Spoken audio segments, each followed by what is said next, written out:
ወይኔ የዛሬ ይለያል። ሮቤል የሁሉ ነገር ስራ ተንኮል የሰራው የነበር አሁን አበቃ መሰለኝ። አድናንም አሁን ደረሰለት። በቃ ሁሉ ተንኮል ሁሉ ክፋተ ግብሪ አወቀ። እና የሆነ ነገር ብነግራችሁ ማለት ነው አታምኑኝም። ሰላም ሰላም ናዮዳሄ ተከታተልቲ ዝኾንኩም كم ياللهم دحنديهم أنا إكزابير يمسكن سلام يتبقى الله كم زأنا سلام زله سلام كتلو لي نايكول لجزء تمنيت أيو شنبقار لاي شير سبسكرايب ناقوركم كل جيزة حساباتكم ناقلزكم التبرات عن حواتي كبرتي هذا اللي بالدعم إيه زي مسجن بدقامي ها سبسكرايب زي جوركم سبسكرايب نداقبركم لايك زي جبركم لايك نداقبركم even comment دي تحافكم انت ندا تحافكم أباراتعني نعين خم تحفتهم أجخبرني أبزل على درجة كبتصح بعلت ملؤ تسفائه حقوسكم كعيد لي بخمس ود خمس دي كونس بخال بحدش بيديهم متأكم زمنه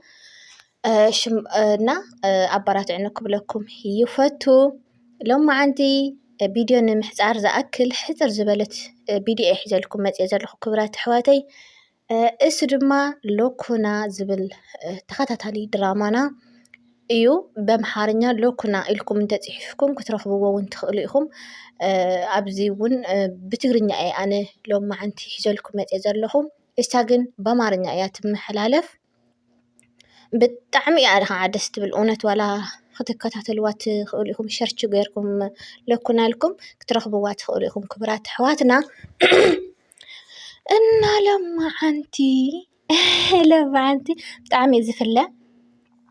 حدش ነገር يحزلكم مز يزلخو خافت نستاتم زتزارب وصمو مقابله ናብ ትግርኛ ገሊቢጤ يحزلكم مز يزلخو ቅድሚያ ላይክ ሸር ሰብስክራይብ ናጎርኩም ምሳይ ጽንሑ ክብለኩም ይፈቲ ከም ገረ ደጋጊመ ምዝራበይ ከዓ አይተሐዝለይ እሺ لما عندي ሮቤል እና ሉሃን ሚራ አም ሶሪ ندق وصيونكم ماخرو اب كلاس አይንራኸብና اب ገዛ ክንራኸብ አይንኽእልን ምክንያቱ ሓወይ ዝፈለጠና ኮይኑ ይስምዐና ኣሎ አቀራርብኡ አዘራርብኡ እላሉ ገለ ደስ አይበለንን በጣም ፈሪሕ ዘለኹ ካብ ሕጂ ንየ ኩሉ ግዜ ኣብ ደገ ኢና ክንሕል ዘለና ኤልዋ እሳ ድማ በጣም ስለትፈት ወንተ ፍቅሮን ንምንታይ ከምኡ ትብል ካል በቃ እንድሕር ንስኹም ኢልና ኮይኑ ንግደፈሉ ገዝኡ ነፃ ንኺድ ህይወትና ንምራሕ لا يفنا نحلف إيلاته أنت أساس أنت جل أنا نعاق دفكرك خده هون مسيلك يخون دفكرك مسيلك يدهون دي كل نجار مزميزي إخوات ويا أنا لب أنت حسب أنت تحسب على خرابيل إيه أنت تحسب على خامس بلوته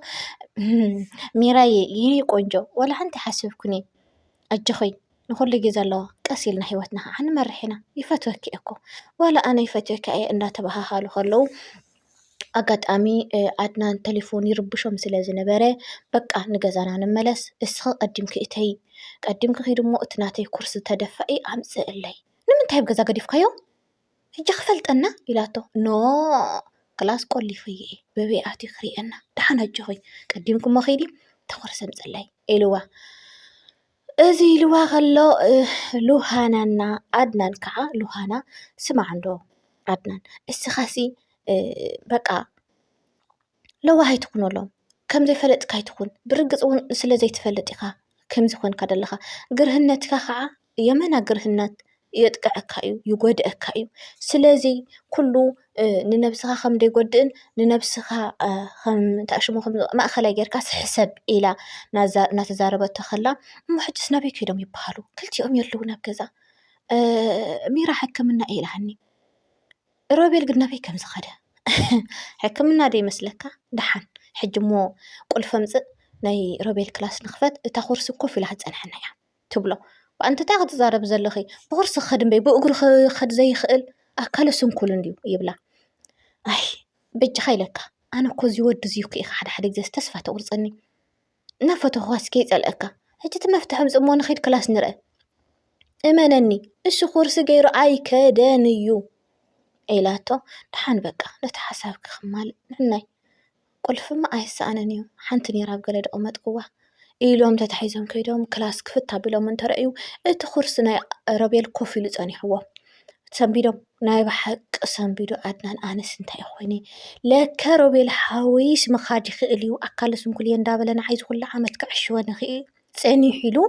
ብጣዕሚ ተሰሚዑ ሓሪቑ ገለ ማለት እዩ ናብ ደገ ውፅኦም ናብ ካንሸሎ ኣፍቲ ኩርሲ ኮፍ ኢሉ ኣድናን ተፀቢቦም ሚራ መፅያ ማዕፀ ክፍት ኣቢላ እቱ ኢላስ ኮፍ ኢሎም ፀኒሖም ሰንቢዳ በቃ ተብ ታይ ትገብሩ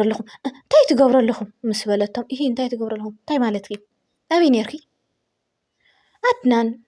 ከምኡ ኢልካስ ከይትዛረበኒ ኣነ እኮ ሰበይትካ እየ ኣነ እኮ በዓልቲ ቤትካ እየ ንምንታይ ኢኻ ከምኡ ትብለኒ ንዓይስ ሸይ ትሕሰብ ነተከብደይ ዘሎ ህፃን በሓሰብ ኣብ ሕክምና ነይረ ቸክ ክገብር ከይደ ብቐዳማይ ናይ ቸክ ወረቐት ናይ ሕክምና ሃብኒ ምሽልካኒ ስለዝጠፍአኒ ከይደ ንዓኻ ንኸተረጋግፅ ክትኣምን እውን ኢለ ከይደ ወረቐት ከምፀልካ ከይደ ኣብኡ ከለኹ ከዓ ምርመራ ገይረ ንምንታይ ኢኻ ንስኻ ከምዚ ኢልካ ዘይባህርኻ መፂኻ ትጋናጭረኒ ዘለኻ ምስ በለቶ ለካ ኣምሶረ ድሓን ናተይ ጥፍኣት ይቅርታ በቃ ድሓን ይቅርታ እተውሞ ኣዕርፊ ኖ ኣይኣቱኒ እስኹም ምስ ናበይ ኢኹም መጀመርያ ንገረኒ እሞ ናበይ ኢኹም እንታይ መልከተክ ሱቕ በሊ ኪድ እተው ኣዕርፊ ሮቤል ርኢኽዮ ኣይረኣኽዎን ናበይ ከይዱ ብስር ሮቤል ናበይ ከይዱ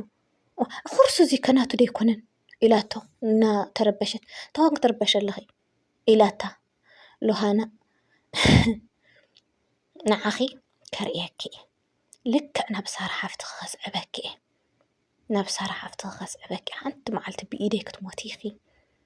እስኺ ካብቲ መፂ ገዛና ሕንፍሽፍሽ ኣትያታ ምስ ኢልና ተረብሽና ክትርኢኒ እኺ ኢላ ሓሲባ ኣድናን ኩል ነገር ተረዲእዎ እንዳሓለወ ኪድ ንሮቤል ከባርሮ ኣይደልየን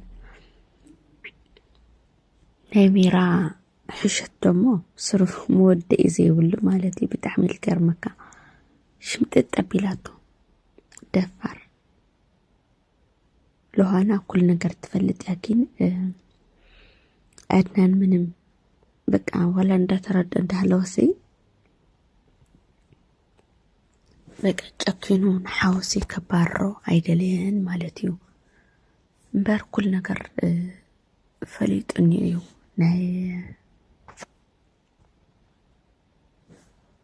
ናይ ሮቤል ተሲኡ ከም ዝኸይድ እውን ተረዲእዎን ግን ናይ ኣዶኡ ሓደራ ክበልዕ ኣይደልየን ማለት እዩ ናይ ሮቤል ስስዕና ናይ ሮቤል ድፍረት ድማ ከይገረመና ይቀረየን ንኡ ክትብል ስሉኡ ክትብል ሰብኣይ ሓዲጋ እንዳማገጠት ምስኦና ናኸለበት ናህለወት ንሱ ድማ ሓሊፉስ ንኻሊእ ጓል ኣፍቂሩ ኣይገርምን ቤተሰብ ሚራ ምስቶ ሓላቢ እያ እምበር ንጥቕሙ ጥራይ እዩ ዝደልሎ ማለት እዩ ንጥቕሙ ክጠቕመኒ ኣነሳሲ ምሳይት ኮይናሲ ክትሕግዘኒ ኢሉ እምበር ምንም ዓይነት ፍቕሪ ከም ዘይብሉ እንዳተናገረ እዩ ብቐዳማይ ናፊቐካ ምናምን ትብለላ እንዴት እንዳስጠላሽን ከመይ ከም ዘፅላእኽኒ ኢሉ ተናጊርዋ እዩ ጓላ ቦሽጣ ኣይተብል እምበር ካበና ካግረኦ ክትዕዘብ ነይርዋ ንሳ ግን ብፍፅም ብፍቕሪ ተዓዊራ ዘላ ምንም ክተስተውዕለ ይኽኣለት ንዓድናን ብቻ እያ ትሽውድ ለላ እምበር ንሮቤል ኣየስተውዕለትሉ ግን ኣብ መጨረሻ ግን ንሳ ብልጥ ኮይና ኣይቀረየትን ማለት እዩ ቤተሰብ ንሱ ብልጥ ኮይኑ ኣይቀረየን ሚራ አፍቂራ ፍቅር ይዞኛል እኔም እኮ በጣም ነው የምወድ ከአንቺ ጋር አይደለም ኧረ እባክህ ጅል በጣም ጅል እኔ ብልጥ ይመስለኝ ነበረ ማለት ነው በጣም ጅል ምን አይነት ነው ለሱ ብዙ መስዋዕት እየከፈለች